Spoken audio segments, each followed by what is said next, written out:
What's this box here? Do you know? Is that the Carter. one with the question? Carter.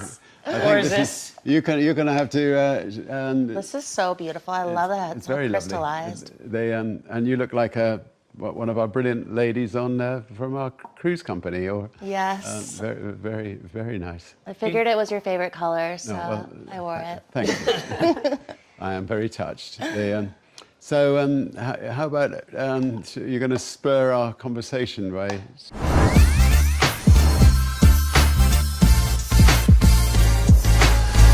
So, people who get engaged on Necker, they turn out like you two. Got engaged on a beautiful beach called Turtle Beach all those years ago. And anyway, thanks for inviting us over. I need to ask you, because I feel like with Richard here, you'll finally be honest. Did you only say yes when I proposed to you because we were on Necker? Is that a true story? It helped. No, but that was one of the most incredible trips ever, just with our whole family, and it was so romantic. It's so beautiful. I love all your animals, so you're so lucky to have this magical island. No, well, we are lucky indeed. It was, it's been a lifetime's dream come true, basically. So, yeah, when I first saw it, I was in my 20s, and it was just a deserted island with one palm tree and nothing on it. And yeah, it was great to for it to become a reality. So. It's amazing. You manifested it. No, fantastic.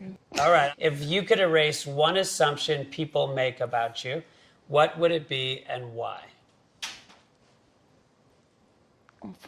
I'll go first if you want. Yeah. I think that because people got to know me through The Simple Life, that they would assume that I'm like the character that I play on television, but I'm actually not. I'm just very good at pretending to be a dumb blonde. And also, I think since the world got to know me through seeing me going to parties, that maybe they would assume and not know that I've actually built so many businesses. I'm an incredible entrepreneur. And I don't know, what else? I think that's totally right. I think, yeah, those of us who know you know that to be the case. And obviously, you've married the most delightful man. And I don't think he would have married you if you were a dumb blonde. So. You two might be two of the best marketers that have graced us about the last 50 years. Yeah, I suppose we've had some experience. And interestingly, the thing that people wouldn't know about myself was, yeah, when I was young, I was ridiculously shy, and I've had to, yeah, overcome that. And a lot of people would laugh at me saying that he cannot, he can't possibly say that he was once shy. But I remember my mum, trying to just say get up on stage and stop being selfish and stop thinking of yourself and sorry, yeah, am I already acting like? But anyway, so I think that, yeah, that was one thing I think I've generally overcome in my lifetime. That's interesting. Same with me too. A lot of people would never believe that I'm shy. When I say that to people, they're like, "Sure, you're not shy." And what about yourself? I don't know. I feel like people don't know about me nearly as much as you two, so there's less misconceptions. But yeah, I just like, I still remember when Paris and I started dating. I would always be on my laptop, and she'd say, "It's so sexy, you're always working." And I was like, "Can I have that in writing? I'm going to need that in writing." And true to form, I think she just loves that I just work extremely hard.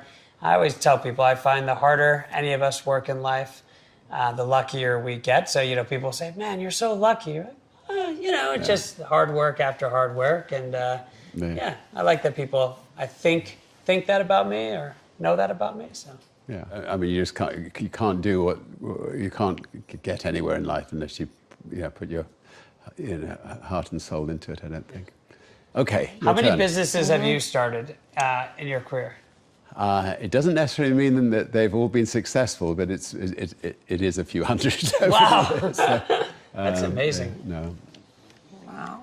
I can't say no if somebody comes along with fun idea or I have an idea, it's just so much more fun just to give it a go.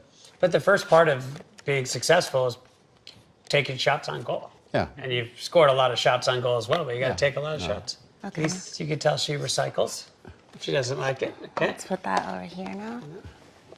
And if you could solve one problem that no one is talking about, what would it be? You. Well, up until 4 months ago, the world was talking about it. Now the world is, now America doesn't seem to be allowed to talk about it anymore, and that is climate change, because the world is, we are propelling the world into a very, very dangerous situation, and it's really bizarre to have a government that is, disowning climate change. So I would. All of us, entrepreneurs and others, we've got to all play our part in trying to get on top of this problem for the sake of those lovely kids you got in the garden. Yeah. I know. I think about that a lot too. Yeah. Ta-dam! What's something you're insatiably curious about right now that might seem completely random to others? I'll go first. I'm so curious about so many things because I have ADHD. So I'm constantly just curious and thinking about just so many things happening. And something I was thinking about a couple days ago is if dreams really have meaning, because I feel like I have these dreams and they feel so real, and I don't know, I just feel like there has to be a meaning, or if you're actually seeing these people in the dreams, like if they're there as well on a, I don't know what it's called, but I was reading about nice that. dreams have meanings. Yeah, nice dreams. Nasty dreams. But I was wondering if the other people are in your dreams as well, Yeah. if they're actually there and we're all in some like other world or something. I don't know. I always think about that. Something slightly more, very different. The war on drugs in my lifetime. I mean, if you go back to just before I was born, the war on drugs didn't exist. If somebody wanted a drink or if they took a drug, they were able to do so, and there was not a big drug problem in the world. By criminalizing drugs and putting it into the underworld, suddenly you've incentivized people to go out and push and market drugs to people, and hundreds of thousands of people have been criminalized, their lives have been ruined. So my greatest wish is that drugs are treated as a health problem, not a criminal problem. That people are helped if they have drug problems. They're not put in prisons or given criminal records or made it impossible for them to get jobs. And I'm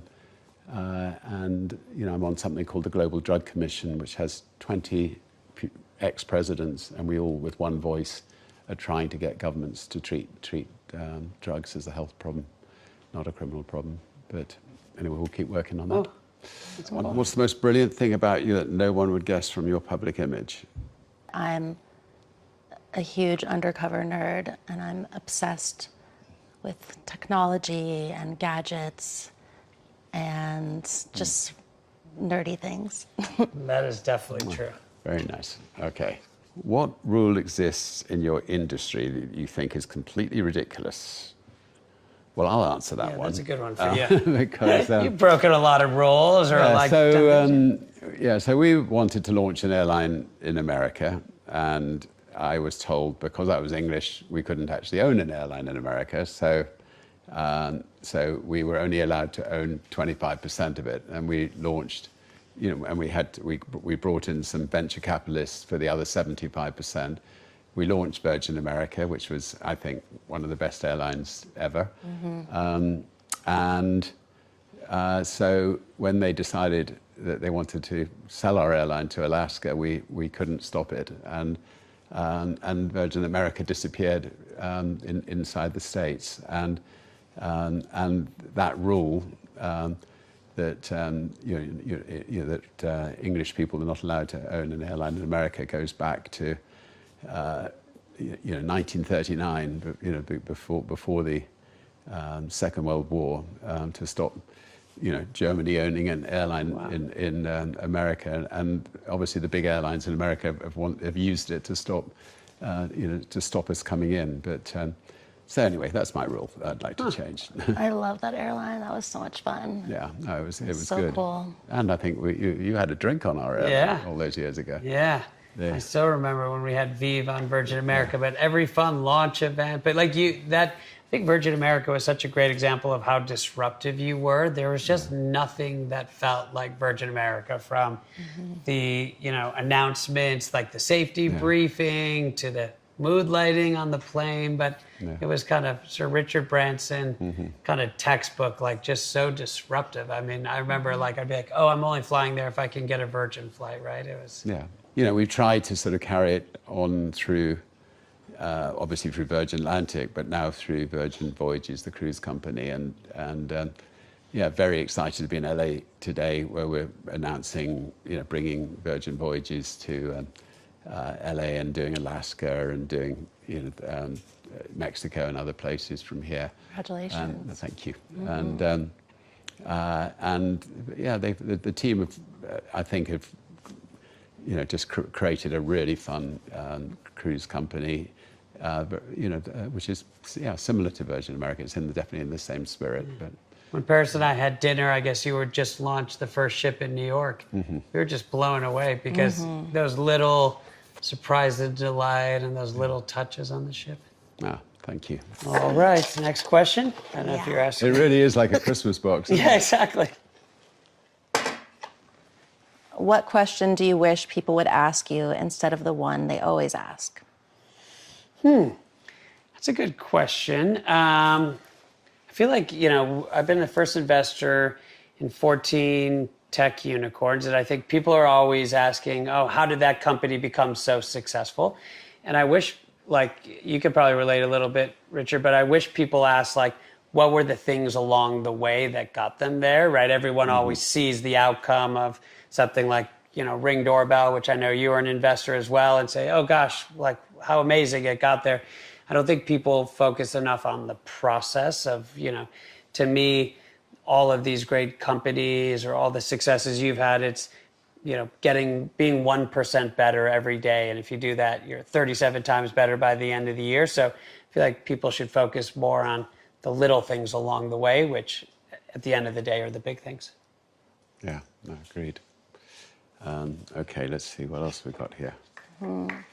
What's the most expensive lesson you've ever learned?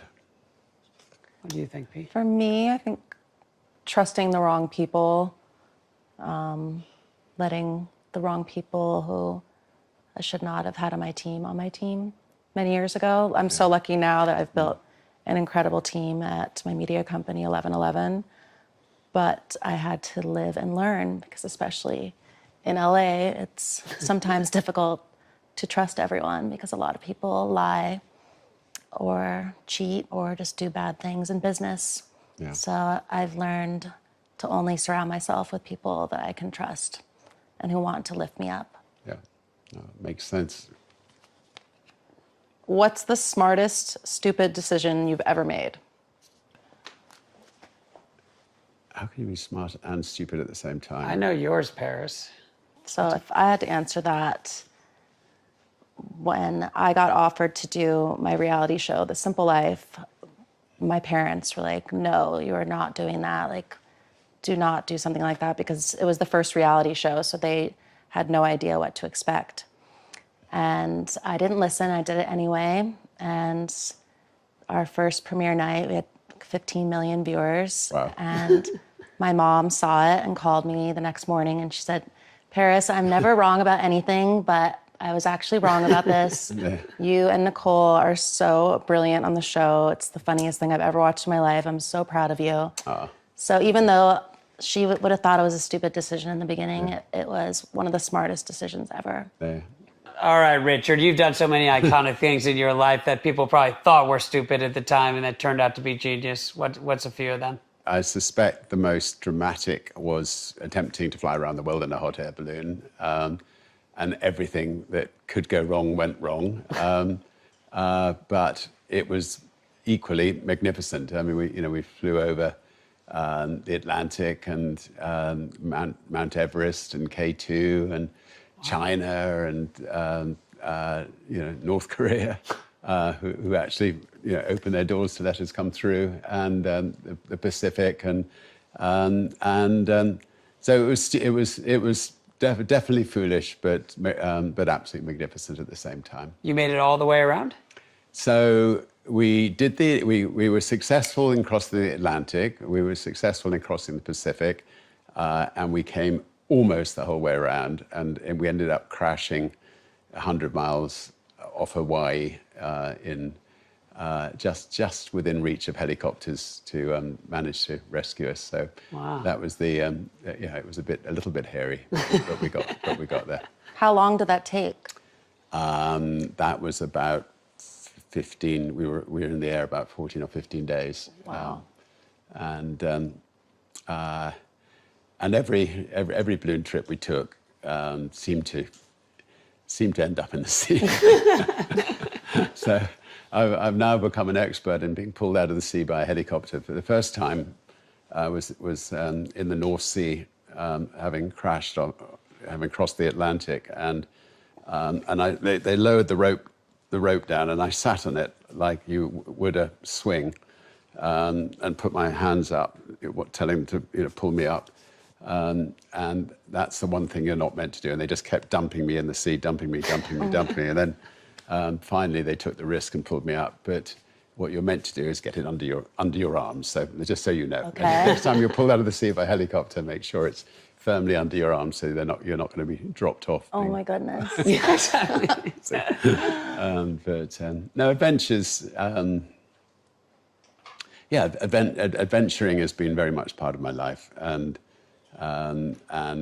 it really did help put the Virgin brand on the map, and I think it made the Virgin brand a sort of more adventurous brand than, say, British Airways. So that what set Virgin apart from British Airways perhaps was the fact that we were doing these fairly extreme adventures, and we didn't have the advertising budget to compete with them. So.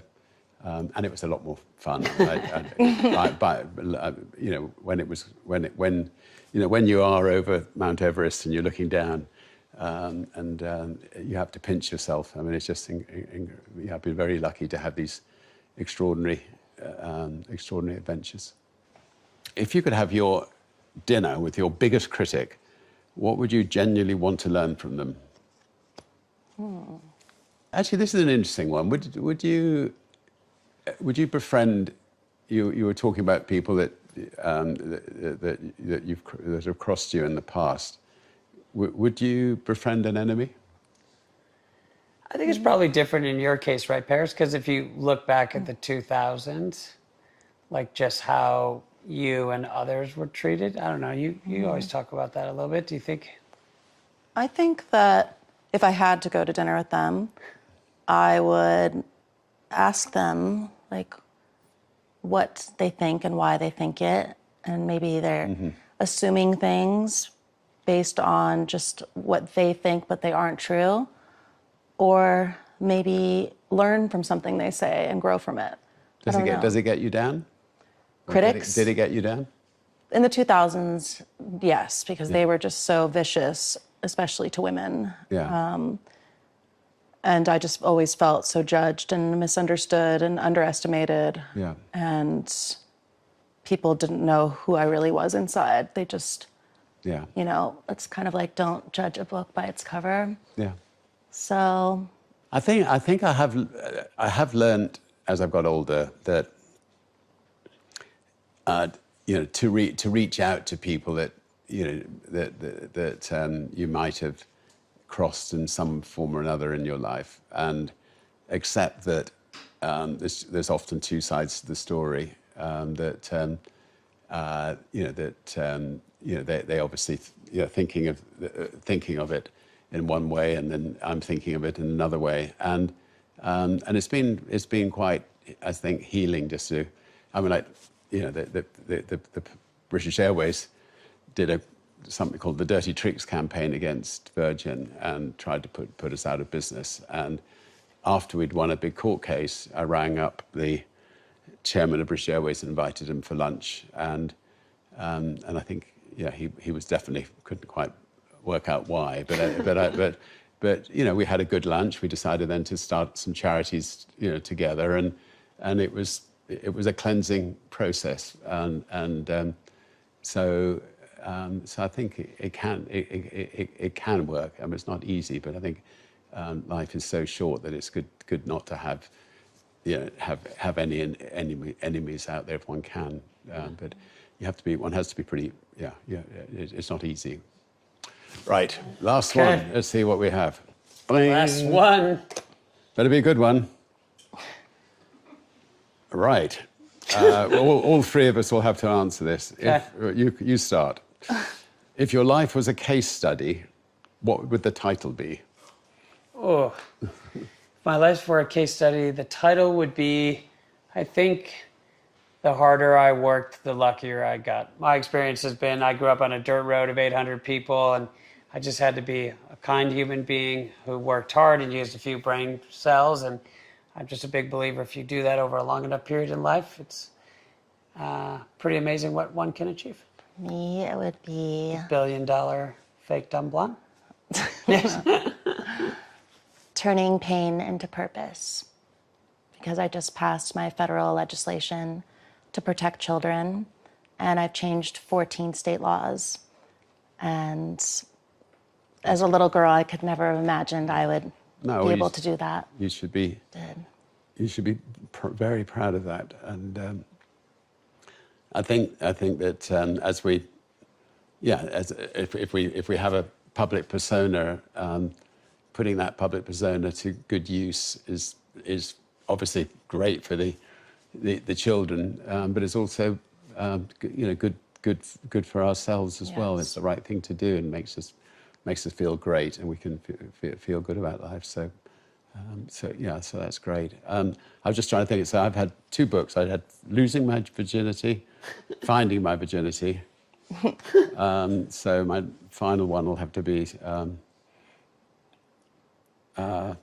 Hang on, what should I think of? I don't know, something to do with virginity. Yeah, exactly. Virginity rediscovered. Born again. Born again. Born again. All right, I'll take the born again. But anyway, look, thanks. It's been lovely to be invited here. It's just, like when one goes to somebody's home, this is the new way you do it. You just you pull out these questions, and it spurs on good conversations. So thank you. Thank you. So much fun. Thank you And for coming. thank you, Beef, for being our Virgin Lady today. Yes. Yeah, exactly. In honor of you.